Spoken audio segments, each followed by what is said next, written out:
Hello students, this is our 8th lecture of subject Theory of Machines and second lecture of our chapter number 2 Friction.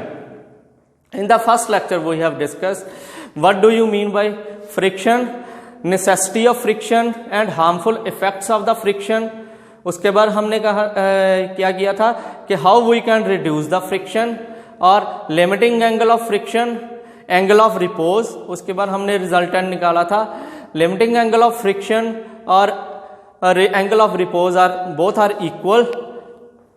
Now we will discuss in this lecture minimum force required to move a body on a rough horizontal plane. कोई वो body rough horizontal plane पे बढ़ी है, उसे हमने move करना, उसके लिए मिनिमम फोर्स कितनी चाहिए.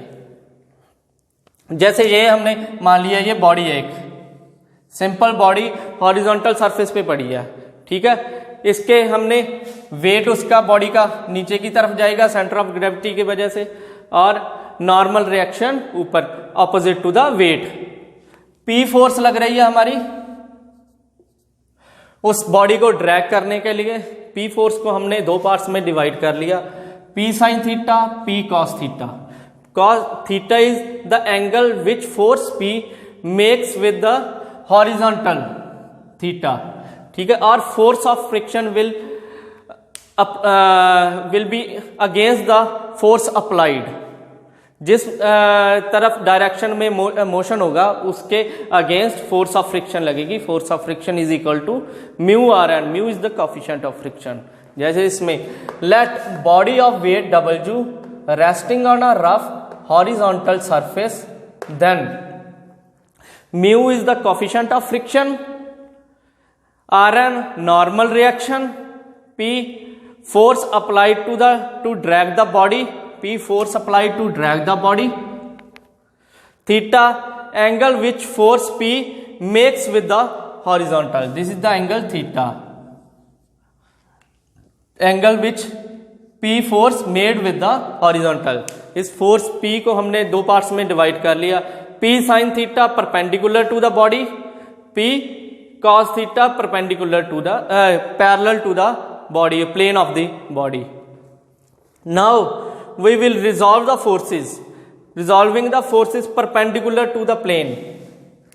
Perpendicular 90 डिग्री पे कौन कौन सी फोर्सेस लग रही हैं वो डिस्कस करेंगे हम.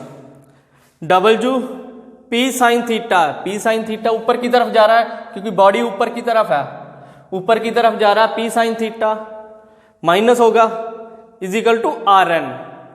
इसे हम ऐसे भी लिख सकते हैं W is equal to R N plus P sin theta,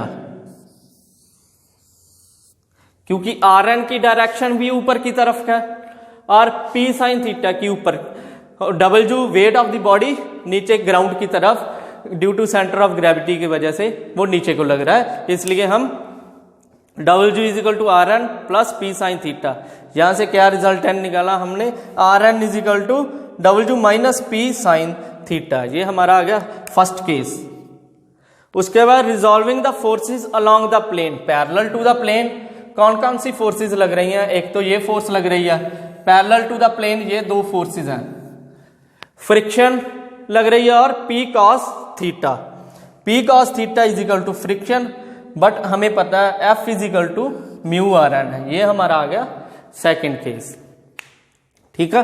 from 1 and 2 जो हमने यहाँ इक्वेशन निकाली है, from 1 and 2 P cos theta is equal to mu W P sine theta. R N की वैल्यू हमने डाल दी यहाँ पर W minus P sine theta. ये आ गई हमारी वैल्यू, ठीक है. उसके बाद ये हमारी वैल्यू आर एन की, आर एन की वैल्यू यहां पर डाली है.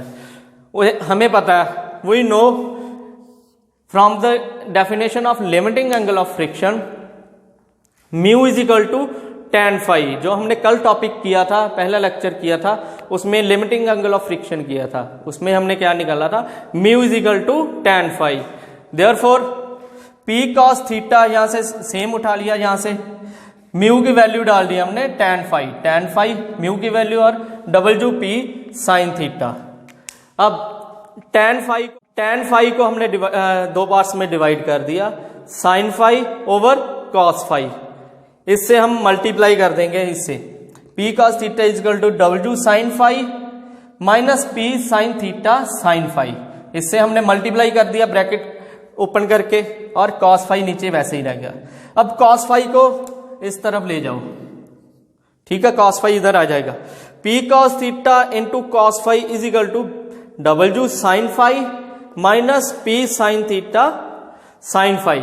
यह आ गई हमारी नेक्स्ट इक्वेशन। इसके बाद हम नेक्स्ट ड्राइव करेंगे यहां से W sin phi will be equal to ये p sin theta sin phi इधर जाके प्लस का हो जाएगा, माइनस का ये इधर जाके प्लस का हो जाएगा। W sin phi is equal to p cos theta into cos phi plus p sin theta sin phi. यहां से हम p कॉमन ले लेंगे नेक्स्ट स्टेप में। W sin phi is equal to p common cos theta cos phi plus sin theta sin phi, जिससे हमें पता है इसका क्या फॉर्मूला है, cos theta minus phi is equal to cos theta cos phi plus sin theta sin phi. ये formula है हमारा, ठीक है। इसे हमने ड्राइव कर लिया। W sin phi is equal to p into cos theta minus phi, जहां से हमें क्या पता लग गया, p सेम यही रह गया, cos थीटा माइनस फाई को हम नीचे ले गए इधर, W sin phi over cos theta minus phi, ठीक है। ये हमारी आ गई equation. To find minimum force required to move a body on a rough horizontal plane. अब हमने ये तो फोर्स आई है हमारी कि कितनी फोर्स चाहिए हमें रफ हॉरिजॉन्टल प्लेन पे बॉडी को मूव करने के लिए। अब हम कैलकुलेट करना है ये चीज, मिनिमम फोर्स रिक्वायर्ड। यहां पूछा गया हमने मिनिमम फोर्स कहां से कैलकुलेट करेंगे। Now force P to be minimum, अगर हम चाहते हैं P मिनिमम हो तो cos theta minus phi should be maximum, ये मैक्सिमम होना चाहिए। ये मैक्सिमम कब होगा, cos theta minus phi which is equal to 1।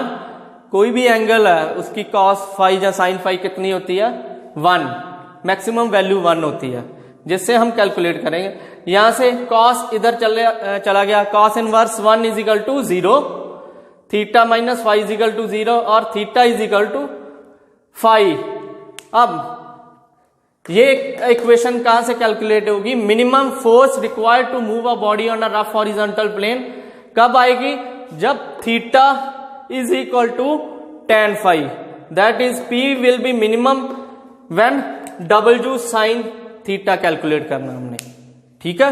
ये इक्वेशन हमारी P will be minimum to calculate when W sin theta we will calculate, ठीक है। When theta is equal to phi, जहां cos 1 हो जाएगा, cos थीटा माइनस फाई 1 हो जाएगा, तब हमें कैलकुलेट करेंगे P मिनिमम, ठीक है। ये थी हमारा next topic, next second lecture of our subject theory of machine, chapter number 2 friction.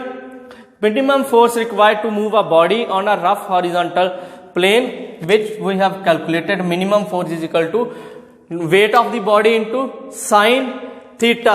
Theta is angle which made by the body with the horizontal surface, ठीक है राजी।